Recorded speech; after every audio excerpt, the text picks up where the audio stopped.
Hello friends, आपका स्वागत है आपके अपने चैनल बेटर लाइफ पर। आज हम एक ऐसी किताब के बारे में बात करेंगे जो आपकी सोच, जीवन शैली और सफलता को नई दिशा दे सकती है। अगर आप अपनी जिंदगी को बेहतर बनाना चाहते हैं तो इस वीडियो को अंत तक जरूर देखें। चलिए शुरू करते हैं इस अद्भुत किताब की यात्रा, the game of life and how to play it. किताब में लेखिका फ्लोरेंस स्कोवल शिन ने हमें जिंदगी को समझने में मदद की है। किताब हमें ये बताती है कि हम जो भी दुनिया को देते हैं वह आखिर में हमें ही वापस कर दिया जाएगा, जिसका मतलब ये है कि अगर हम प्यार देते हैं तो हमें बदले में प्यार ही वापस मिलेगा, लेकिन अगर हम नफरत देते हैं तो बदले में हम नफरत ही महसूस करेंगे।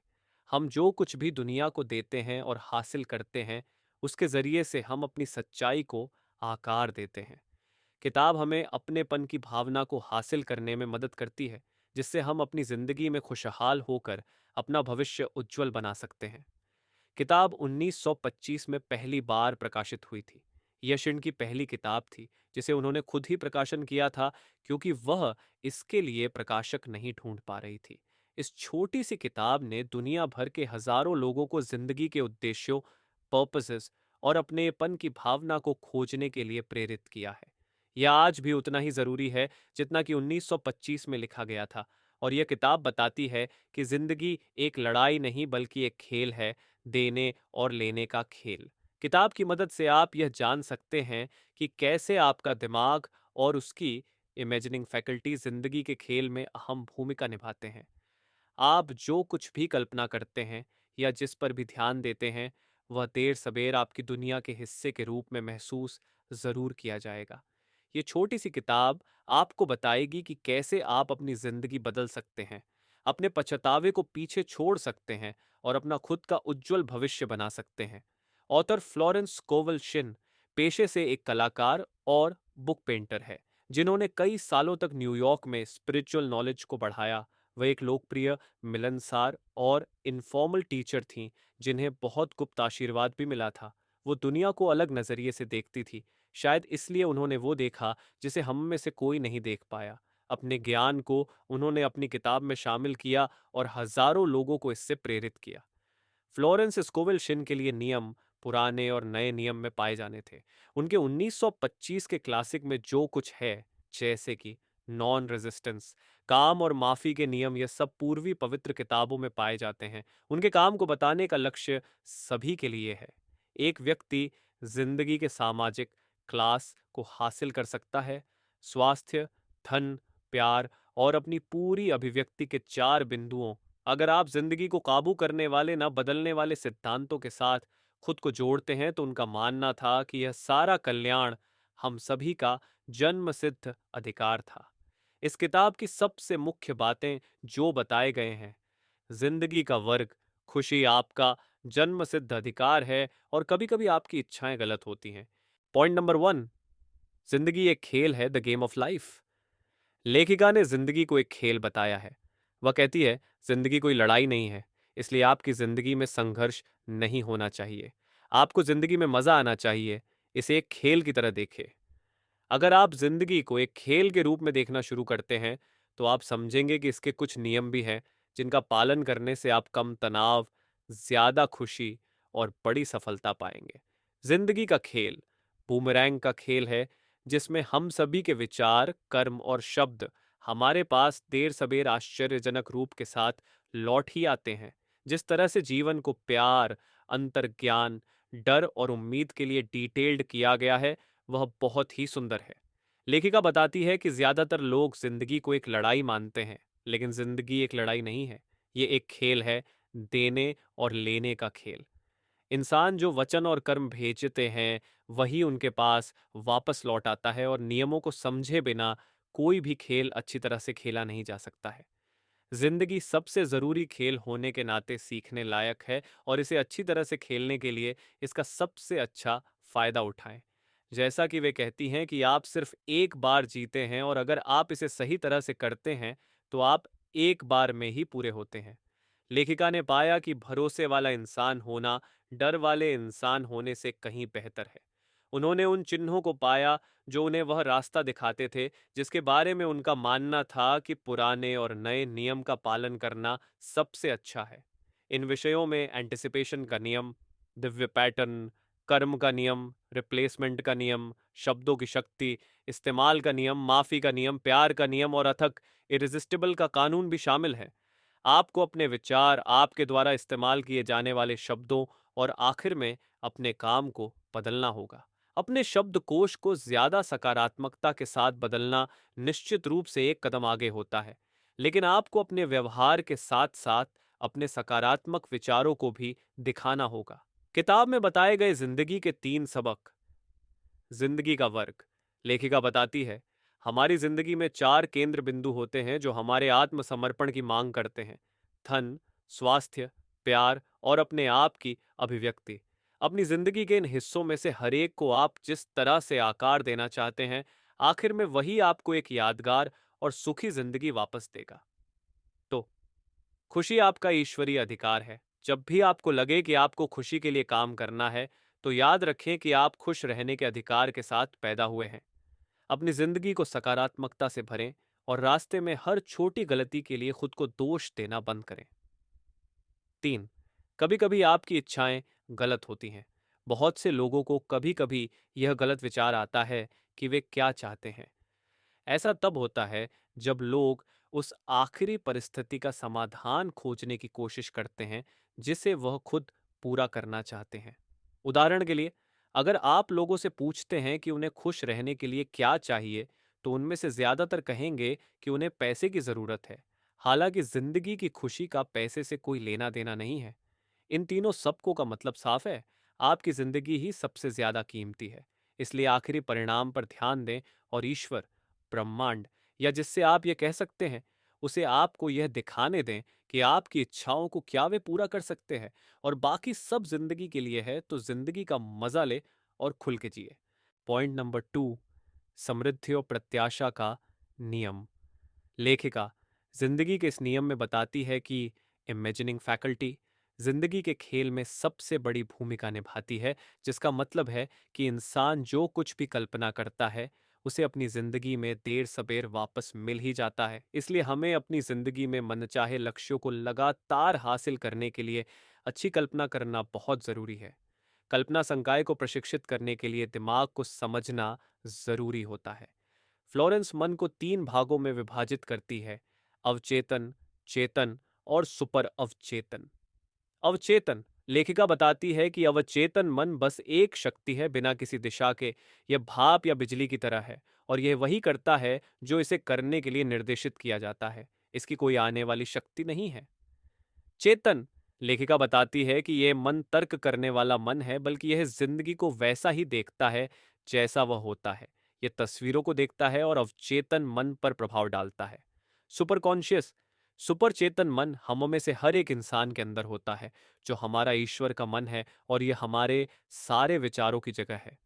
मन के तीनों भागों को समझकर आप समझ सकते हैं कि हमारा मन वही देखता या सोचता है जो हम उसे दिखाना चाहते हैं। तो अगर आप अच्छी कल्पना करेंगे, तो आपका मन भी यकीनन अच्छा ही सोचेगा। इसलिए अपनी मनचाही चीजों में अच्छी बातों को शामिल करें और कल्पना करना शुरू करें।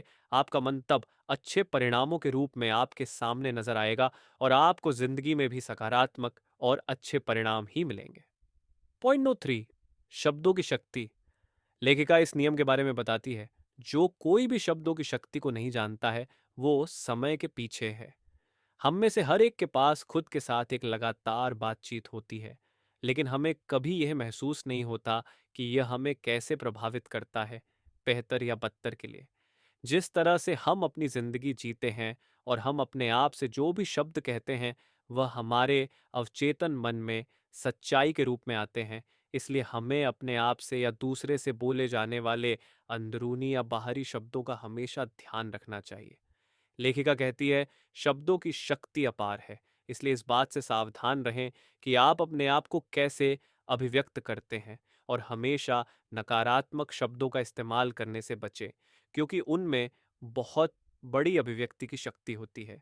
जैसा कि वे कहती हैं, हम अपने या दूसरों के विचारों को शब्दों के जरिए से समझते हैं। इंसान की विचार प्रक्रिया को जानने के लिए उसकी बातें सुने और उसकी स्थिति समझे, चाहे वह इंसान हर नज़र से महान हो या संघर्ष करने वाला हो। उदाहरण के लिए जैसे कोई शख्स दुबई में रहता है, जहां पर कुछ जगहों में पार्किंग की तंगी रहती है। जब वो कार चला रहा होता है तो उसे हमेशा पार्किंग मिलती है, चाहे किसी भी समय। जैसा कि वो हमेशा कहता है कि मुझे हर समय पार्किंग मिलती है।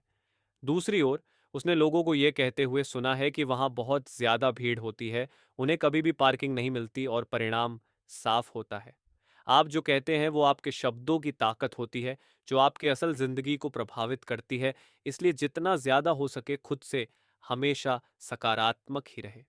एक पुरानी कहावत है कि हम सभी सिर्फ 3 उद्देश्यों के लिए अपने शब्दों का इस्तेमाल करने का साहस करते हैं: चंगा करने, आशीर्वाद देने या दौलतमंद होने के लिए। आप जो दूसरों के बारे में कहते हैं वह आपके बारे में भी जरूर कहा जाएगा, और जो आप दूसरों के लिए चाहते हैं वह आप अपने लिए चाहते हैं। इसलिए अगर आप दूसरों से अच्छा सुनना चाहते हैं तो खुद अच्छा बोले, बदले में फिर आपको अच्छा ही सुनने को मिलेगा। आप खुद किसी से प्यार से बात करते होंगे तो आपको प्यार से ही जवाब मिलता होगा। तो अच्छाई को अपनाने से पीछे कभी ना हटे, बाकी परिणाम आपके सामने ही होंगे। पॉइंट नंबर 4, विश्वास की शक्ति। किताब में घोड़े की नाल या खरगोश के पैर जैसी भाग्यशाली चीजों के साथ विश्वास की शक्ति को अच्छी तरह से समझाया गया है। उन चीजों के बजाय उन चीजों के पीछे हमारा विश्वास ही है, जो हमारे अवचेतन मन में एंटिसिपेशन स्थापित करता है और मनचाहे परिणामों को आकर्षित करता है। इसलिए शक्ति उन चीजों में नहीं है, बल्कि हमारे ऊंचे आत्मविश्वास में है। एक महान बात है कि आस्था पहाड़ों तक को हिला सकती है और शक उन्हें पैदा कर सकता है। किताब में ईश्वरीय पैटर्न का जिक्र किया गया है, जिसका मतलब है कि आपको हमेशा अपनी जिंदगी में सही परिस्थितियों के बारे में पूछना चाहिए, न कि कुछ खास स्थितियों के बारे में, क्योंकि जो कुछ भी आपके मन में है वह सही चीज नहीं हो सकती है जो आपको खुश करे। इन बातों के साथ साथ प्रतिस्थापन का नियम भी काम करता है। हम में से बहुत से लोग इस बात के जानकार भी नहीं हैं कि असलियत में वह क्या है जो हमें खुश और संतुष्ट करता है, और इस तरह हम अपनी सच्ची इच्छाओं को नहीं जानते हैं। स्कोविल्शन पैसे के बारे में चिंतित ग्राहकों को यह याद दिलाती है कि भगवान आपकी असली पूर्ति है। उन्होंने इस बात से अपनी बात की कॉन्फर्मेशन की। आत्मा कभी देर नहीं करती है, और आपको धन्यवाद देना चाहिए कि आपको न दिखने वाले मैदान पर पैसा मिला है और यह सही समय पर आपके सामने होता है। लेकिन सिर्फ सही शब्द कहना और विश्वास करना काफी नहीं होता है। हमें अपने अवचेतन मन को यह दिखाने की जरूरत होती है कि हम उसे हासिल करने की उम्मीद करते हैं। हम सभी को उस चीज के लिए तैयार रहना चाहिए जो हमने भगवान से मांगा है, जबकि बेशक उसका जरा भी संकेत दिखाई न दे। लेखिका कहती है, ये मानो कि ऐसा करने से फायदा मिलने का रास्ता खुल जाता है। वह कहती है कि अपना बोझ यहोवा भगवान पर डाल दो। कई बार बाइबल भी यह कहता है कि लड़ाई इंसानों की नहीं बल्कि भगवान की होती है। हमें जो करना या सीखना चाहिए वह है सीधे खड़े रहना और ईश्वर या अंदर के सबसे ताकतवर सुपरकॉन्शियस मन को काम पर जाने देना।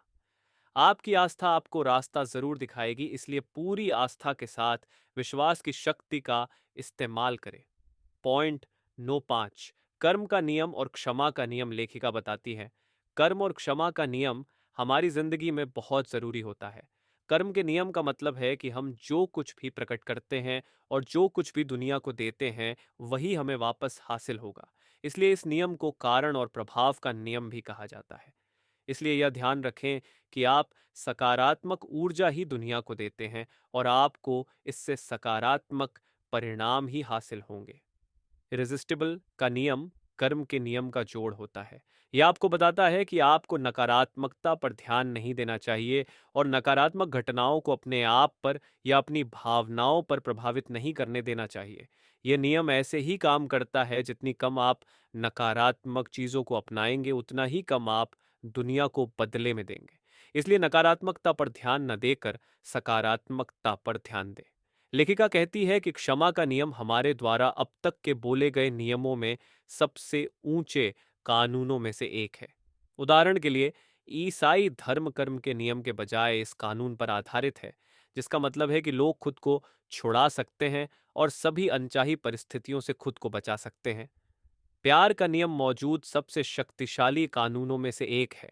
हर कोई प्यार से बना है और उसे भी ऐसे ही जीना चाहिए। प्यार दुनिया की सबसे महान शक्ति है, इसलिए क्षमा करना सीखे। अगर आपके साथ कभी कुछ बुरा हुआ हो तो उसे माफ कर दे, क्योंकि अगर आप उन्हें माफ नहीं करते हैं तो आपके अंदर बदले की भावना पैदा होगी, जिससे आप उदास और परेशान ही रहेंगे। आप सभी नकारात्मक बातों को अपने बदले की भावना को पूरा करने के लिए इस्तेमाल करेंगे। इसलिए बेहतर होगा कि आप समय रहते ही अपने साथ बुरा करने वालों को माफ कर दें। आप माफी की भावना को अपनाकर हल्का और अच्छा महसूस करेंगे और आखिरकार आप सकारात्मकता की तरफ आकर्षित होंगे। सकारात्मकता आपकी जिंदगी में सही रास्ते खोल देती है, तो शुरुआत लोगों को माफ करने से करें और आपके मन में किसी के लिए भी कोई भी बुरी भावना नहीं होनी चाहिए। जिंदगी के खेल को कामयाबी से खेलने में जो काम करता है, उसमें उस खेल के नियम का पालन करना शामिल है, बजाय इसके कि आप क्या पसंद नहीं करते हैं। संघर्ष की नज़र से, जिंदगी के नज़रिए से और अच्छे परिणाम हासिल करने में एक मामूली भरोसा का बदलाव आपकी जिंदगी को बदल देगा।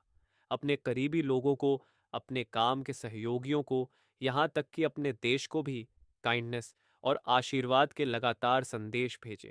ये न तो सिर्फ आपको शांति देता है, बल्कि आप अपने आप को नुकसान और गुस्से से सुरक्षित पाएंगे। लेखिका कहती है, जितना ज्यादा हम जानते हैं उतना ही हम इसके लिए जिम्मेदार होते हैं, और आध्यात्मिक कानून का ज्ञान रखने वाला शख्स जिसका वह अभ्यास भी नहीं करता है, आखिरी में जाकर उस परिणाम में उसे बहुत दर्द होता है। लेखिका एक विचार बताती है कि हर आदमी मेरी भलाई की जंजीर की एक सुनहरी कड़ी है। ये एक और विचार है जो आपको सोचने पर मजबूर कर देगा कि हमारी जिंदगी में हर कोई किसी न किसी वजह से होता है। इससे फर्क नहीं पड़ता कि वह हमें पसंद है या नहीं। आपको उनमें अच्छाई देखना है और उनसे वह सबक सीखें जिसके लिए उन्होंने आपसे रिश्ता बनाया है। हम उस चीज की इच्छा नहीं कर सकते जो हम नहीं हैं। अगर आप लगातार जंक खा रहे हैं, आप एडिक्शन से दुखी हैं और कमजोर विचारों में खोए हुए हैं, तो आप अच्छे स्वास्थ्य की उम्मीद नहीं कर सकते। इसलिए अपने कर्म और माफी से अच्छाई को अपनाएं और अच्छी चीजें ही चुनें। इससे आपको बदले में सब अच्छाई के रूप में ही वापस मिलेगा। पॉइंट नो 6, अंतर्ज्ञान या मार्गदर्शन।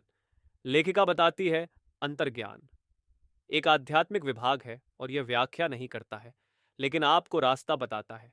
कई बार ऐसा भी होता है जब हमारा मन कुछ खास करने का होता है और हमारा दिमाग सभी बहसों के साथ विरोध करता है। हम अभी भी अंतर्ज्ञान करते हैं और बाद में यह महसूस करते हैं कि यह करना सही था और यह हमें अपने लक्ष्य के करीब ले आया। ये कुछ ऐसा होता है कि आप कुछ कहो और वह आपको मिल जाए। अगर हमें कुछ करना है तो हमें यह बताने के लिए एक निर्धारित प्रमुख के साथ हमें जो चाहिए वह हमें उससे पूछना चाहिए। ब्रह्मांड के पास ऐसे तरीके हैं जिनसे वह काम करने, जानने और कुछ विशेष करने के लिए आपका मार्गदर्शन करेगा। लेखिका का मानना है कि उपहार सबसे अच्छा निवेश है जो आप कर सकते हैं।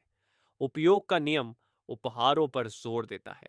यह समझदारीपूर्ण होता है। अगर आप मन और दिल से सकारात्मक विचारों और भावनाओं के साथ कुछ दुनिया को देते हैं, तो कर्म का नियम आपके लिए काम करेगा और आपको खुश करेगा।